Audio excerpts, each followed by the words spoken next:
Hi guys! Hey, what's up? Welcome to the Point! At Love to Be Radio, Yes, live and direct. Never ever forget. Okay. So, how are you?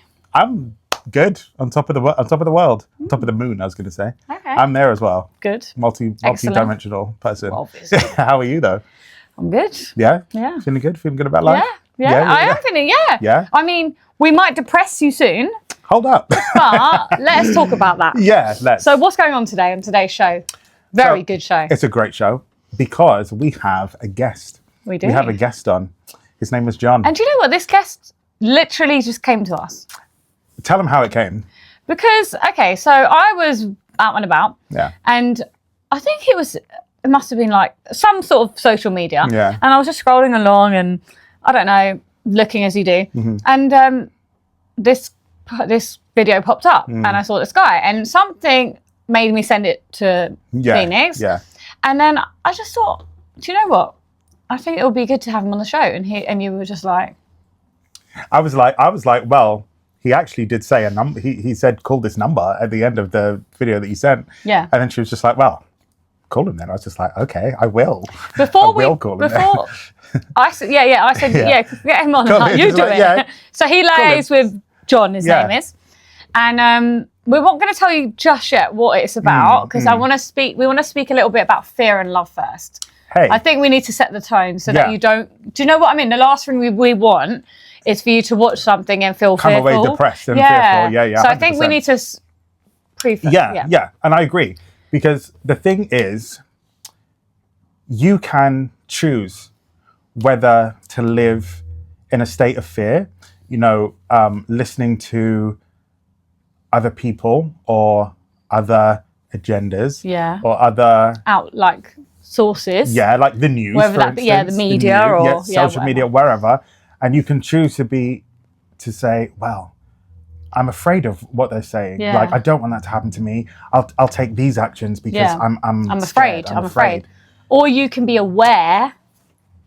And then when you're in that state of being aware, act from a place of love. Yeah. And instead of being like, oh God, what should I? Yeah. You can be like, okay, cool. Well, how am I going to go forward? Yeah, then? how am I going to let this impact me? Yes. Because initially I could feel fear. Yeah. And maybe you It's a do. choice. Maybe you do feel fear. Yeah. That's great. That's normal. That's normal.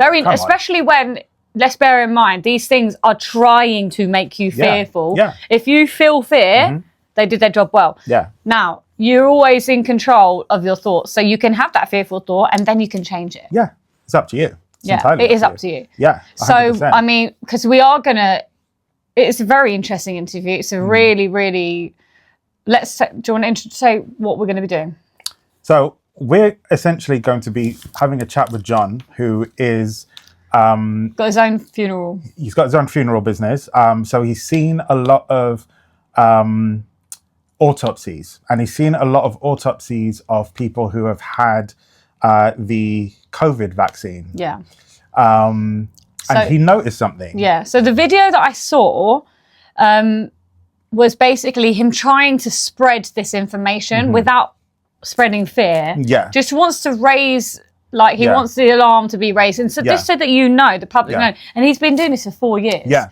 And so like Phoenix says, he's, and the thing is, it's not something he's seen before. He's seen this since the COVID situation. And he wasn't like, he was, his background is, completely not conspiracy theory, anything like not. He wasn't into any of that. Yeah, you'll sort of hear stuff. him in the interview actually, because he actually speaks on that. Yeah, about how he was going to, would have been one that actually did that, and then he started seeing things, and he was like, hold on a minute. Yeah. So yeah, it's very interesting. And his I mean, again, you'll see this, but the point is, and the purpose is, so when you're listening, just have in mind. The whole purpose is to, like Janina said, spread awareness for the sake from a place of love. From a place of love, for the sake of people coming together as a community, and bonding and coming up with solutions. Like that. That is it. Yeah. No one's doomed. No one's like anything like that. So. Exactly. These sort of things, they can sound like, oh God, doom, and But it's not that. It's really not that. No. God has a plan for each and every single one of us. Each and every single one of us. And it's unfolding, beautifully. It's unfolding and beautifully. this is part of it. This is part of the awakening, yes. or raising of vibration, yes. consciousness, whatever you want to, however you want to say, call it, or whatever. Yeah. It's like, I think it says, us coming together and raising, our consciousness, which will raise our vibration, which will then, collectively make this world a better place. 100. These things have to happen in order for that to happen. Otherwise, if everything stays stagnant and the same, there is no change. There's no change. Things have to happen. It's ripples, it's waves. It's ripples and it's waves. We have to feel the fear. We have to feel the pain. We have to feel the discomfort. So we're like, hey, I don't like that discomfort. Let me push more this way. Exactly. And alchemize it. We're alchemists out here, yeah? Alchemists. So it's a really, really interesting interview. Get your cacao, get your tea, get whatever you need to get. Like a and blanket, don't be fearful of this. Just have an open mind. This is all factual. So enjoy. Enjoy John. Enjoy John and us. And us. Enjoy us all. Enjoy the whole thing. It's a good one. It's a great one. And we'll see you after. Bye. Right, so yes, thanks for being with us. Anyway, so you're welcome. There's nothing special about me. I just care very much about other people. That's why I've been kind of speaking out. That's what makes you special, John.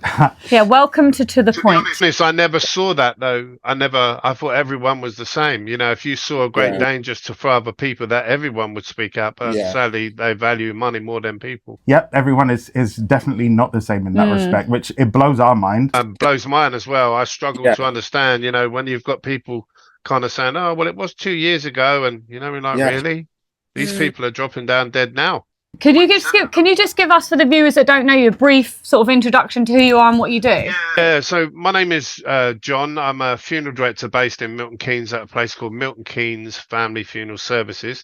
If you wish to find me to verify I'm not keyboard warren, I'm a funeral director, just type in MKFFS. And you'll find my website. I've worked for the co-op for about 10 years, and then I jumped ship because when the bank went under, because they brought the money men in and I felt it wasn't being done right. And I set up 8 years ago. And the idea really, the template is to treat people the way I would want to be treated, So that's what I do. And that's me. Yeah. Obviously, this whole situation with COVID is a crazy one, and you've been on I believed it early on, but it didn't take long to see through it, and there are a number of things that drew my attention to it, and I've talked about them extensively, but I will skim over them. The one thing was I took a phone call in about March of 2020 from a guy called John. He worked for a company he said was called Pandemic Resilience. He declared it was a government sponsored company, and he was his job was to call all of the local funeral directors on his list, whatever that be, and collate the numbers, get the numbers. And he would ask me how many I could hold here, how many I'd picked up that week, where from, and how many were COVID. So I was happy to give him that information. Why would you not? I believed in it then.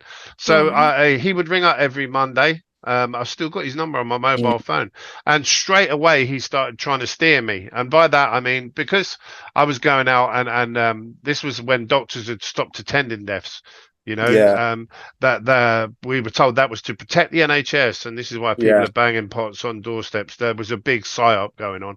Again, I never saw through it. I believed it. It was early on, but he I would make the extra effort to find out the truth about each death so that I could relay it accurately to him. And I'd say to him, I picked up a guy from a care home. He'd been there 5 years. He had onset dementia. I confirmed this with the staff present at the time of removal. And when the family came in to arrange, I confirmed it. So I know this guy was an onset dementia patient. There were no doctor present and no COVID test done. That everyone agrees he didn't have COVID, and he wasn't a COVID death, he was dementia death. And he said, I've got to put him down as dementia death. Openly admitted it to me. And that went on throughout 2020. And I kind of said to him, well, why, John? What's the point? Do you mean COVID death? Yeah, did you mean COVID death then? Because you said dementia. COVID death, yeah. So, he put everyone down as a COVID death. And he openly admitted that on the phone to me. Right. Throughout 2020, and I know other funeral directors had the same because I've had them reach out to me. So by the October, when I asked him initially, well, why? And he said because they had one positive test in there on a PCR test, and because of that, they were ordered to label everyone as a COVID death, whether they died from whatever. I mean, all the ambulances, the BMJ were telling every ambulance driver, everyone is COVID, because they were getting paid big. So strange.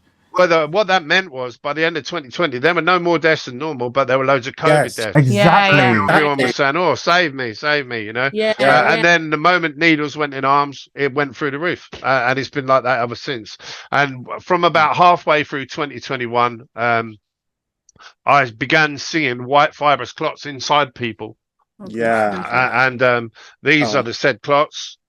I saw that. I saw these when I was. So these are this is 3 different people. I've got loads of others. You know, there's no one to give them to. So I reached out to the local coroner. They poo-pooed it and said, "Oh no, it happens naturally." It doesn't. I've been a funeral director 18 years. I spent 7 years working for the coroner. You know, so I know what's normal and what ain't, because I was on body recovery. I've got a BIE registered embalmer who works for me full time, British Institute of Embalmers, and he's been 25 years. He's never seen it, and there's loads of them seeing it now. It's common knowledge. It's like the worst kept secret, and they're still saying there's going to be a quademic. Make sure you get your booster. If you go and get them jabs, you are going to die. That's the reality, and you will end up in my funeral home in my fridge. Are these clots throughout the body? Yes, in arteries and veins. And they're not normal clots. They're like white calamari. And they grow to the size of the vessel. Now, the way it works is these gene therapies are hijacking the body's ability to build scar tissue. So if you have a trauma on your arm and you damage a vessel, your body repairs that. If you have a cut on your skin, your body repairs that. What it's done is it's hijacking the body's ability to repair vessels specifically, and it's putting it into hyperdrive. So it's laying down sheath after sheath after sheath, and it's building up, and it's blocking that. Well, what's the end result of that? Heart attack, stroke, cancer. They're telling you, if you get this inside your lungs, as it fills up, it gets past the threshold that your body can cope with. You're short of breath. You go to the doctor, you're told, "Oh, you've got stage 4 lung cancer." How can you prove them wrong? You're dying. You're fighting for breath. It's not cancer. It's not lung cancer. It's these white fibrous clots growing inside people. That's why we're seeing record rates of it. And the most worrying thing is that I've seen a vast increase over the years to we're about on 40% of the deceased that come in have these clots inside them. Now, believe. Now, in 2020, in September, I took a phone call because I'd been quite vocal from like halfway through 2020. And it's been an ongoing story as I've seen through it. And obviously it's evolved like all stories do. And I was invited to a meeting in Westminster in a place called Birdcage Walk. And there were about 18 people there. Doctors, scientists. Amongst them were Dr. Tess Laurie, Professor Dolores Cale, Dr. Sam White, Dr. Stephen Frost, a guy called Dr. Sukrit Bhakti. So legit people. No, mate, they're at the top of their game. You know? And it was chaired by a guy called Mark Sexton, who's a retired police constable. Oh yeah, I've seen his videos. He's a good guy, man. He's a good guy. He saved me. The guy that attended was a minister called Sir Graham Brady. Now, Sir Graham at the time back then was what was called the Commissioner of the 1922 Committee. Google it. Educate yourself on how politics works, but these are a group of very senior Tory MPs that sit in the shadows, and they hire and fire prime ministers. So they're a pay grade above the prime minister. Okay. Yeah. He listened to what we all said. It went round the table. We had 5 or 10 minutes. And this table, I never sat at a table like it. It was like that deep, solid oak, you know, Really? the level of opulence that, the goyim, the serfs like us will never see. But he openly admitted it was way, way above his pay grade and he couldn't stop it. Really? Yes. And it was put to him at the end of the meeting. When people realise what has been done, their kids have been sterilised and their families killed off, because that was the evidence and the testimony that was presented. I watched reams and reams of it, physically paperwork given to this minister. He was ashen faced. He knew. And I kind of went there thinking, oh, at last someone's listening, you know, and I went away knowing it was a deliberate act. It was a deliberate act. Agenda 2030 is really very real, and they're in up to there now, and they're flapping because people like me have been shouting about it, and people are waking up. So how are they going to control that civil unrest? That's why they're importing thousands of young men of fighting age. That is Keir Starmer's standing army. When the civil unrest unfolds, he's going to deploy these kids, these young men in blue UN helmets. Yeah, because it's a matter of national security then. When it kicks off, it will be. And I've spoke to police officers that have come here just to see me to discuss it. And I've questioned them and said, look, why are you not doing anything? And they said they've been briefed. It's a matter of national security. Well, when you think about it, when people find out their loved ones have been killed off and their kids sterilised, what do you think is going to happen? Mate, they're going to start burning up council offices, lynching doctors. If they can get an MP, they will hang them from lampposts. That is a matter of national security, so they won't address it. And they're going to gaslight as long as they can and strengthen this standing army. Look at yesterday, another 605 young men, 609 on 9 boats. And they'll plonk them. And what did Rayner say? Every community is going to get its share. Of course they are, because they know all these communities are going to kick off. And they need a standing army to quell that unrest when it happens. That's what's going to happen. And I've had members of the Black Watch reach out to me who train them in the east of Ukraine and Antalya in Turkey. And they've openly admitted it. And when I first said about it, no one wanted to believe me. Now they're starting to see it. And also because when they come, there's no women or children. They're just young men. You know, brother, what's the most precious thing in your life? Your missus and your kids, your family. You don't flee tyranny and leave them behind. No, of course not. If you're going to war, you go with the boys. And there's that cultural disassociation. But where they're going to come unstuck is here in the UK, really, since the 60s and 50s, the Windrush generation, every family is mixed race now, mine included. So that black and white thing doesn't work in the UK because we are pretty much a success story. As regards immigration. I'm not talking about illegal immigration of these young violent criminals, but they're going to struggle. It's not going to work based on color. So I think everyone will come together and they're not going to win. They're not going to win, you know, but they're desperate now. They're in up to there. What do they do? If they back down, it's all going to come out and they're going to get held accountable. If they push forward, they might win. What do you think their end goal is with it? Like, why? Depopulation and taking of our assets. So they want our assets. And they want to replace us with people that want a lot less. That's it. That's why when you look around, people talk about depopulation. They can't see it because they're building loads of houses everywhere, aren't they? To rent out. Not to buy. They're all being sold to BlackRock and Vanguard. That's who's buying all the houses. They're not being sold to individual people. When do you think this is going to come out? I don't know when the time. I think civil unrest will dictate the timescale. As people, if he can keep us gaslit and quiet for as long as possible, that gives them more time to ship in young men to strengthen it to make it really pretty much undoable. I think when people kick off, that's when it'll ramp up, won't it? You know, and he's already locking up people for setting fire to a bin if they're not happy or shouting at police horses, and he's giving them 9-10 years, whilst rapists and paedophiles. It's crazy. Do you know what I mean? So the idea is to antagonize and to intimidate and to quell the, you know, who are they going to go after first? The most rebellious. That's who you would. And you've got to think about the psychology. I think to understand these nutters, you've got to think like them. You know, how would you do it if I asked you to do it? Sit down and think about it. But that's what they're going to do. They're going to gaslight as long as they can. They're going to really struggle either way. So I think it was an insane plan, and they played on the basic principle of greed. And these people that are in positions of power have been compromised. Some of them are very evil, and they're in evil clubs. Some of them are very greedy, and once you've took the money once, that's it. You're in up to there. And some of them have been compromised on places like Epstein Island.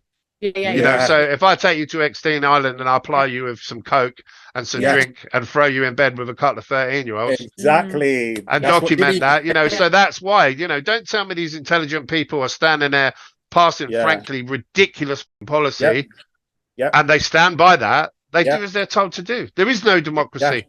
That Graham Brady, he said, is way above my pay grade. Now he's a pay grade above the Prime Minister. So now we're talking 3 levels above the Prime Minister. So where does it go? I really don't know. But somebody somewhere wants our assets and they want rid of us. Like, do they not have enough? Like, do they not have enough already? I don't even think it's about money. I think it's about power and control. How do you think that the public can, like, do you see a positive future at some point? I think it's a numbers game, like all rebellions, isn't it? It's all revolutions are a numbers game.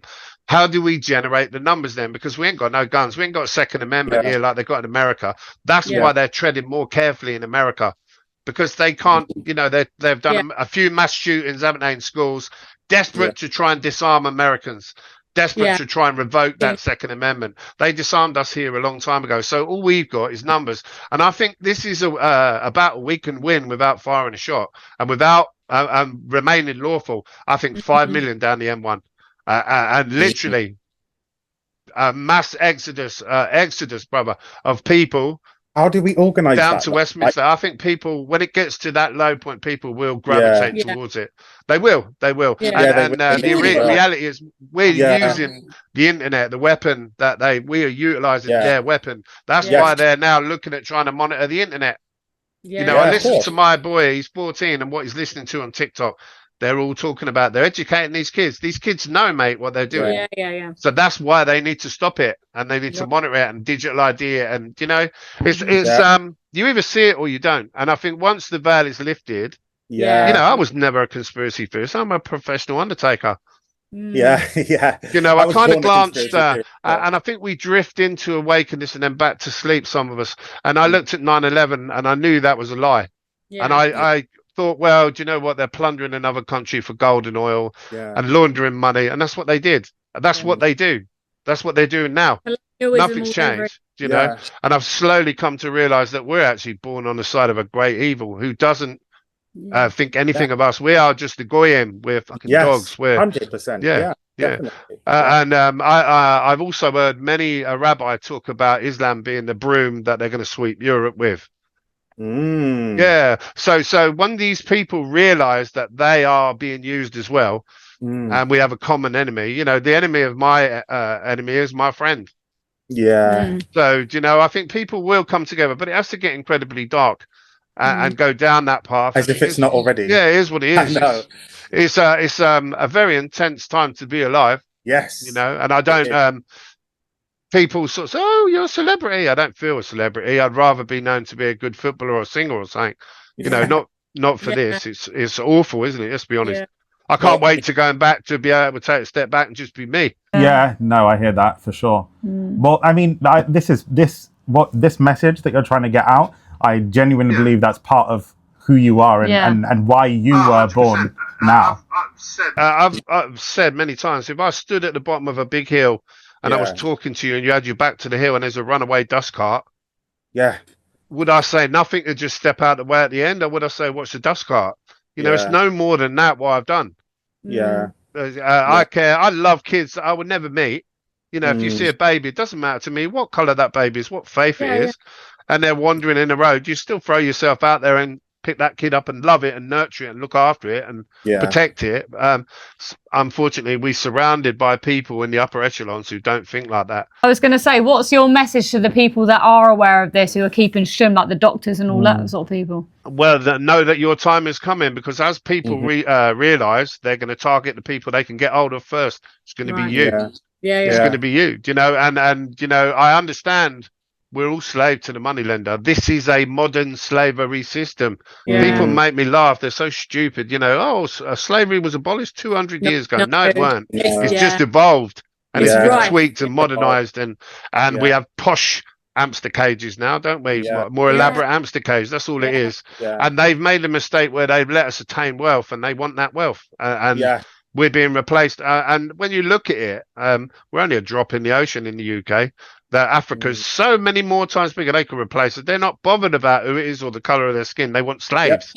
That's it. So, you either come to terms with that and address it. How do we address it? I really don't know. I think it's only the truth will set us free. So everyone needs to know the truth. And they only have got power if we consent and we go along with it. If they've got 60 million people that also know and turn their back on them, they've got nothing. What are they going to do? Start openly dragging us off to a final solution? Exactly. So that's why I kind of, once you realise what's going on and you realise the consequences of not saying anything are far worse than the consequences of speaking out. Doesn't matter about me. It doesn't Yeah, matter about if I was bothered about me, I would have never said nothing. And trust me, I've lost everything. yeah. You know, Well, I've still got my really, business, but it's cost me a lot. It's cost me a lot. really, Yeah, of course. I lost all my mates because they all thought I was mad. I yeah, was dangerous. I was selfish. yeah, You yeah, know, yeah, now yeah, they're yeah. seeing it. Yeah, It's good. put pressure Yeah, on my marriage. Can you imagine trying to of save the course. world and run a funeral home and be a dad, and everyone wants a piece of you, Yeah, and you're surrounded by murder victims. I'm pulling yeah, this out of murder victims every day. yeah, There's nowhere to go to. The coroners won't listen.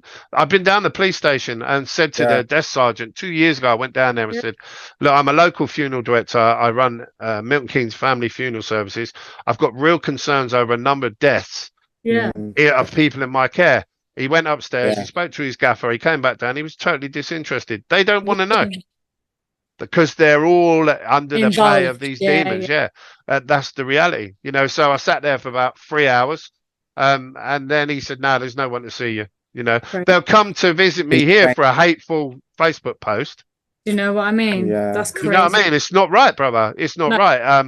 So I kind of keep talking out. They'll probably come and get me at some time. Well, that's what What's I the was worst going that can happen, mate? Peace. Do you know? Peace. And I'll meet my maker with a clean conscience. Exactly. Yeah. Yeah. Because I was watching some other interviews that you had done, and you seem like very at peace with them coming to get you. Do you know what? Part of me will actually welcome it because What do you it's think? not a nice it's not a nice way to live constantly under this shadow Absolutely. and It's not horrible. seeing the progress that you want. I want to see these people in the Yeah, dock in Nuremberg, and yeah, when their sentence has been passed and I know they're gone, I can then go back to being me and I will be at yeah, peace. Until that time, it depends what sort of person you are and what makes you tick. If you are the sort of person that can say a couple of years in, actually, it's just another murder, then you're all right. And you know, ignorance is bliss or whatever. But if you think it's a heinous, disgusting act, murdering people, how can you ever live with it? I can never live with it. I just can't. yeah, I've got yeah, that burning moral compass that won't let me accept it at yeah. any cost. Yeah. I thought everyone was the same as me, but they're Ideal. not. Yeah. Should be, but yeah. As a coroner who's not afraid of death, what do you think? What gives you peace about death, and what do you think happens when you die? I'm not a coroner. Coroner's a guy that ascertains death and works for the council. But as a man surrounded by death, I know it's a journey we're all going to make. So what is the point of being frightened of it? Where do you think we go after? It's like sitting there, having lost your job, dreading the mortgage payment coming out the bank. You could dread it all you like. You know it's coming. Yeah, well, that's very It's true. not, you know, it's like the tax man. It's not avoidable. So why be frightened of it? I'm more frightened of living poorly and being judged for my behavior in life, because I strongly believe that we are judged when we pass, and based on our actions in this life, determines what your future holds for you moving forward. Now, if you've been incredibly wicked and evil, that's fine. You'll probably have loads of things. You know, all these people seem to be that, don't it? Satanic and paedophilic and God knows what is coming out now. That's great, right up until they die. And then there's only one way that they're going. They're going to be judged. They will be judged. I'm convinced. And you feel it here in the funeral home. I feel it. Yeah. I just feel it. I know. And I'm not frightened of death. I'm frightened of living poorly. I don't get me wrong. I don't want to be suffering in life and riddled with cancer for weeks and tortured you know, that kind of thing. But I'm not frightened of being dead. What is it? It's what it was before you was alive. Yeah. Can you tell me what that was like? Nobody can, because it's not a bad thing. So I look forward to the peace that I actually don't have at the moment. But I feel that I'm here for a reason, clearly, and I'm going to continue to endeavour to try and save other people, even at the expense of my life. I really don't care. How many? I mean, off the top of your head, like, is it hundreds, thousands? How many of these bodies have you seen with the calamari type? Well, if I've dozens and dozens and dozens, but now it's 4 in every 10. So 4 in every 10 deceased. We have 100% embalm rate here. So the way that works is I include that in the price of the funeral. So it used to be an added extra, so people would have to pay a bit extra to have that. But I include it in the price now. So of course everyone wants something for free. They're not going to not have it if it's included. So I get to look at everyone, and 4 out of 10 are full of these white clots. And that would kind of correlate pretty perfectly with the vaccination rate, which I suspect is around half. Yeah. And so you've seen these. Forget what they're telling us. You've seen them since the vaccination, since 2020, since COVID. Since about halfway through 2021. And that's when it started affecting people, obviously. Yeah, of course, because people here locally were jabbed January the 6th. Was 2021 was when they rolled it out here, and instantly loads of people fell over. I mean, I've had people that died 90 minutes after the jab.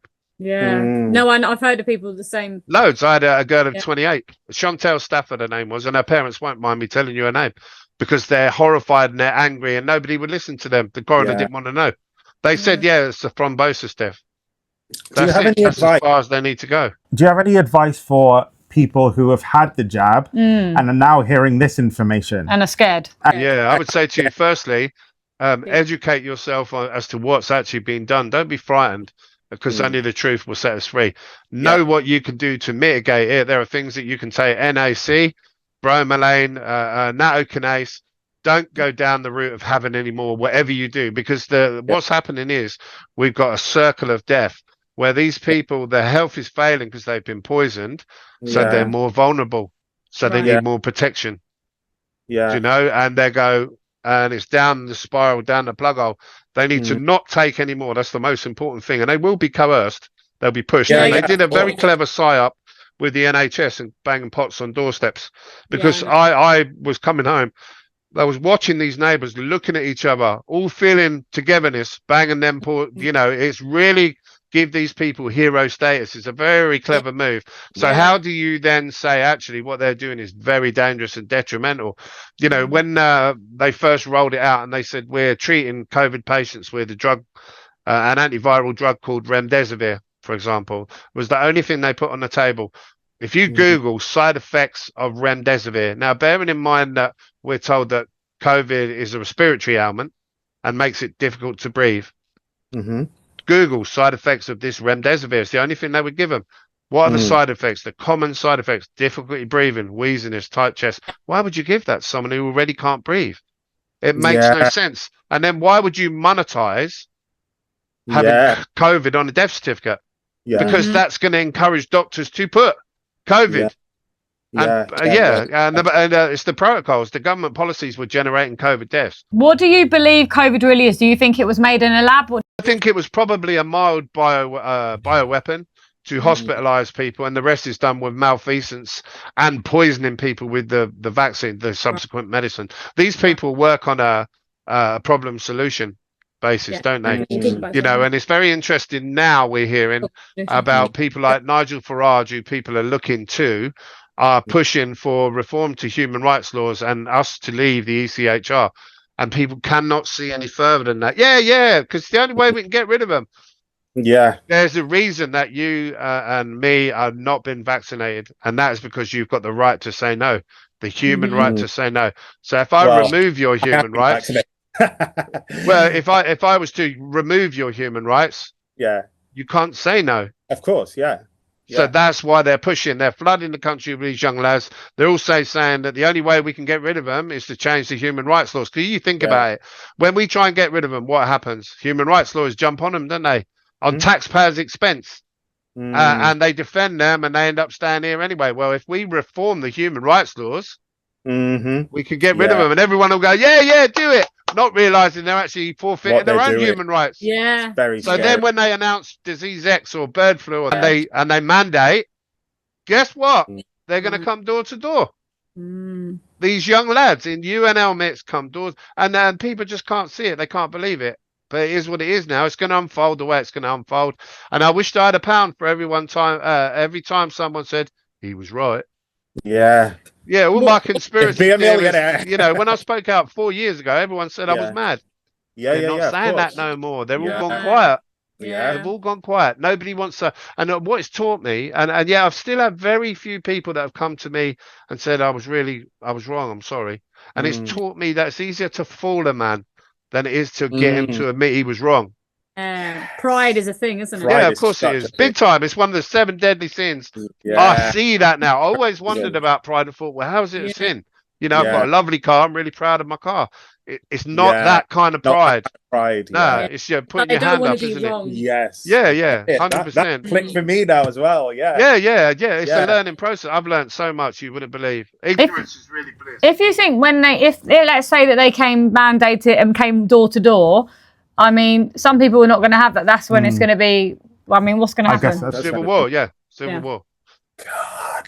Yeah. That's why they built all the big prisons so that anyone who won't, they cart you away because you have to consent.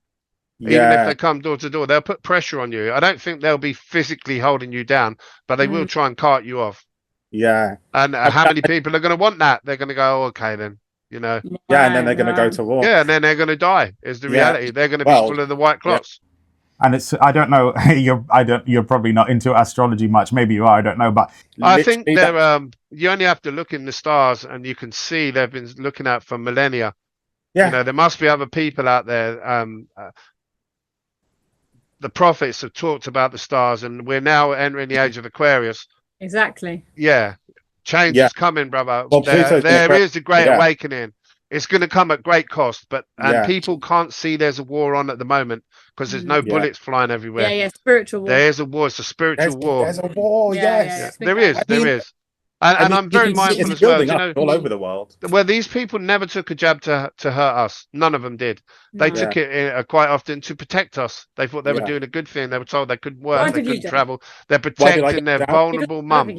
Okay, so basically, I got the jab. I got I think the first two or whatever it was. My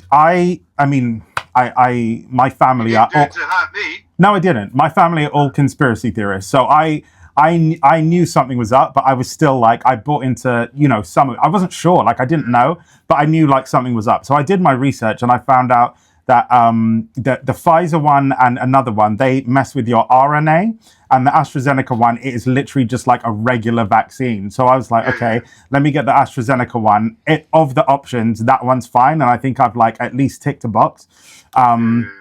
So I mean, I've been fine since the jab. Thank God. I tell you, a lot of placebos went out early on, and the idea of that was to recruit. I think the whole AstraZeneca one was a placebo. Good. It was to recruit you as an advocate. So if you go back and you've had a placebo, what adverse reactions you can have? None. But you tell everyone how good it is. I'm glad you had that. Thank God. Yeah. Well, I'm glad I had the knowledge to do my research. Are you a couple then, you two? No. Okay. Just co-presenters, I'm glad you had that because otherwise you might not be here. Yeah. I'm assuming you haven't had it.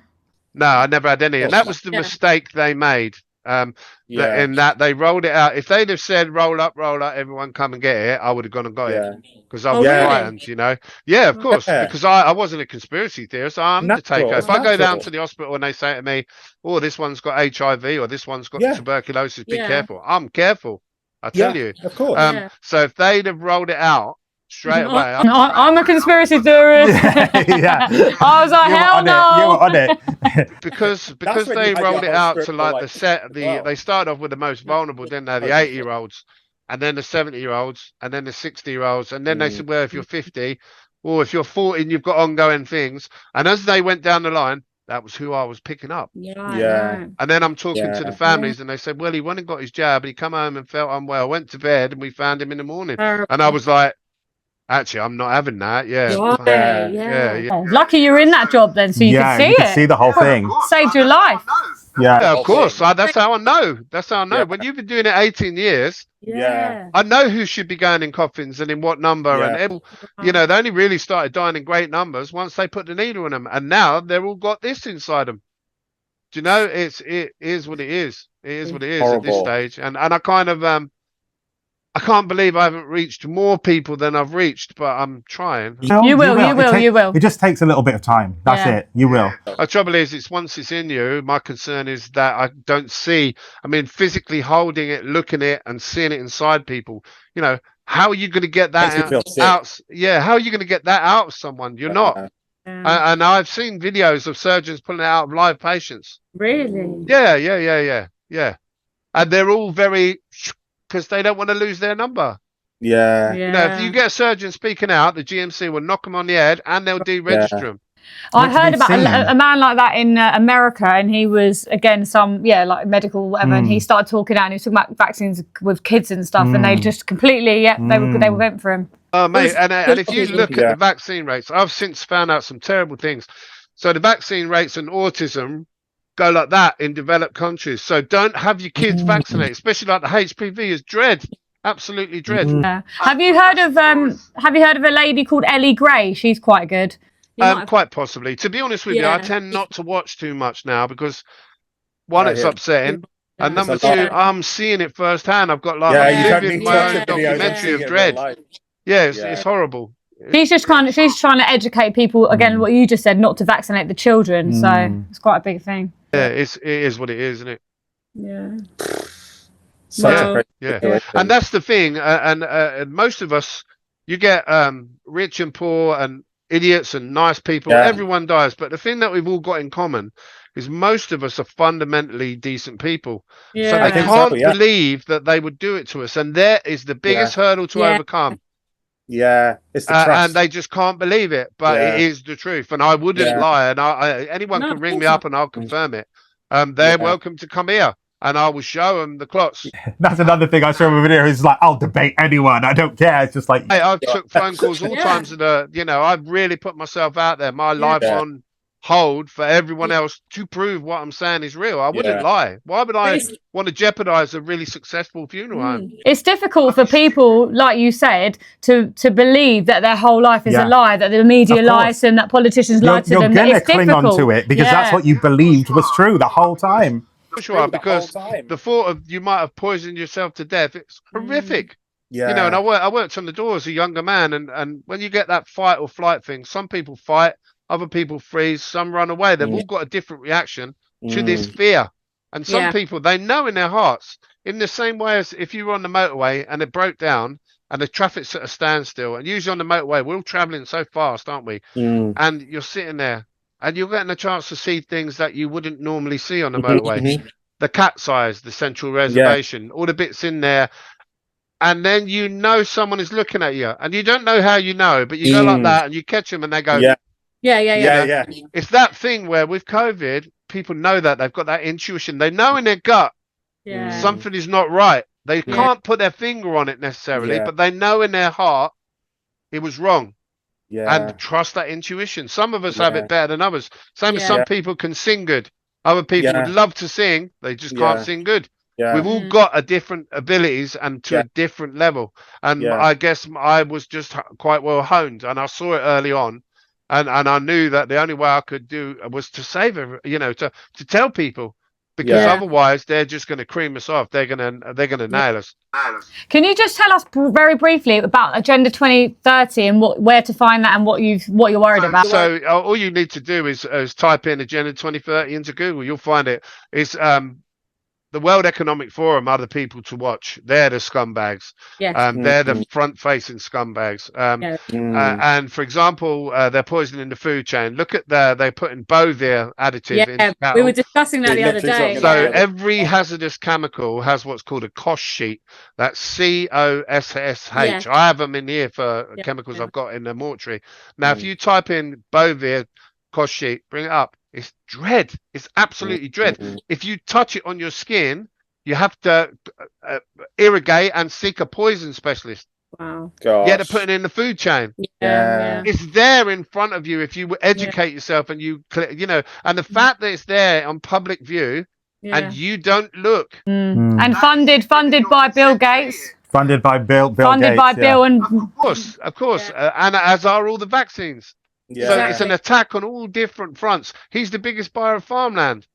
Do you know, it's an attack on, and people, we have to wake people up by letting them know, planting the seed. That's what we're doing. That's the whole purpose of our radio show, is to do that, basically. Because it's only together that we're actually going to survive this. The reason me and you are here, because our ancestors were the most resourceful. Yes. I'm getting goosebumps, Sean. That's correct. And that's what I'm saying. You can feel it between us. And I can feel the electricity building as I'm talking about it. Yeah. That's why we got to survive. And these people, the way we're going to beat them is, I'm telling you now, it's not bullets and violence, it's love. Yes. Oh. Of course it is. See, I told you he was the right person to have on. Well, my intuition led me. I know, yeah, it's true. You put these people in a room, right? How many of them do you think know love in their life? None of them. They're all frightened to death of these people. Exactly. There's no respect there. There's no love there. It's fear. Fear. So they cannot prepare for what I would be prepared to do for you and your family. Yeah. We have to teach them. That's how we're going to beat them. They can't. They've got no concept of it. Exactly. We believe that the new earth, or whatever you want to see, the future is community based. Yeah, You know, it's us coming together through, like, 100. Of course it is. 100. Back to what it was. Back to what it was. Exactly. Yeah, Back to what it 100%. 100%. And with that in mind, guys, I've got to think about my community. I've got to go to a care home and pick someone's dad up. John, thank you so much for taking the time to do this. We really appreciate it. If you want to talk another time, throw over some times and we'll reschedule, all right? Okay, yeah. Really appreciated. And take care of yourselves. See you later, John. Thanks Take again. care. Thank Bye you. now. Okay, so what did you think of that? What did you think And do of you know, that? we would love.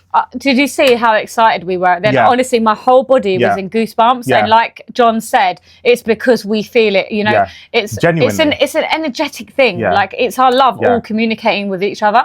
And I literally felt that for a long time. That's I was the like, connection. oh, like, honestly, like.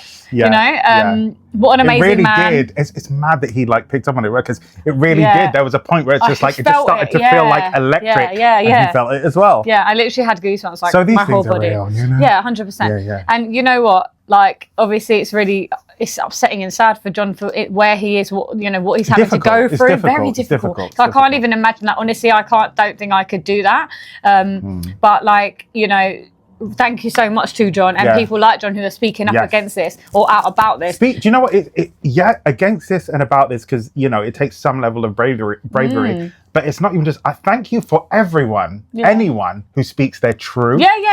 That's what I was going to say. He's just being himself. He's literally and like he said, he's like. As like you would think, we all are, and I guess the majority are good people, but he's like, not everyone is like that. And obviously these people that are orchestrating this aren't like that. It does not mean to say that the majority of this earth are not good people and good souls. It doesn't. It just, a lot of people, again, because you don't know any better, you're put in a position where all you can do is trust because you don't know any better. So you're like, well, of course I'm going to trust, what a doctor says. Like, why would I? Exactly. Of course I am. They've gone to, university, they've studied, they've got practice, they've done it many times, and there's a whole institution that, of course I'm going to trust. But there was a time, many years ago, where there was a very holistic approach to life.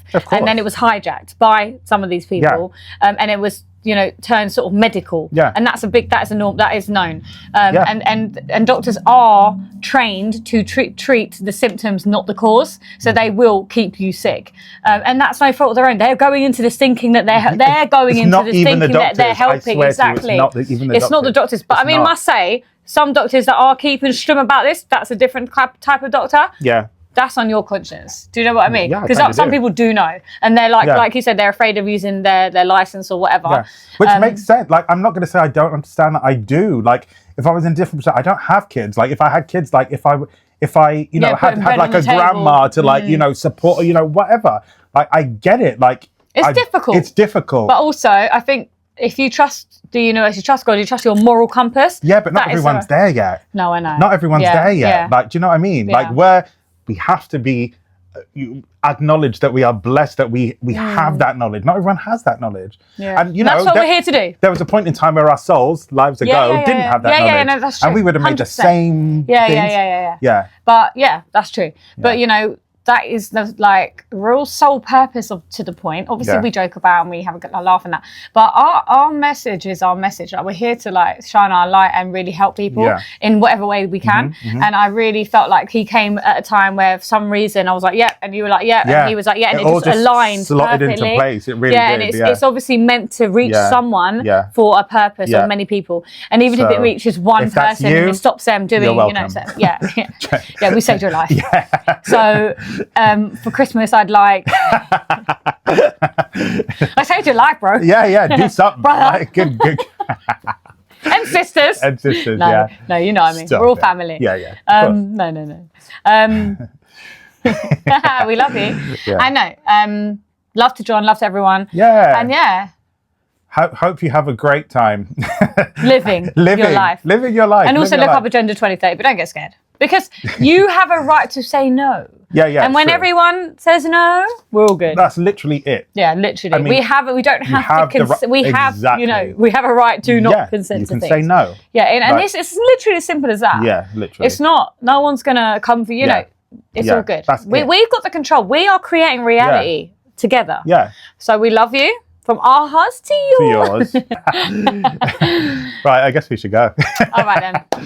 See ya. Bye. See you next Wednesday.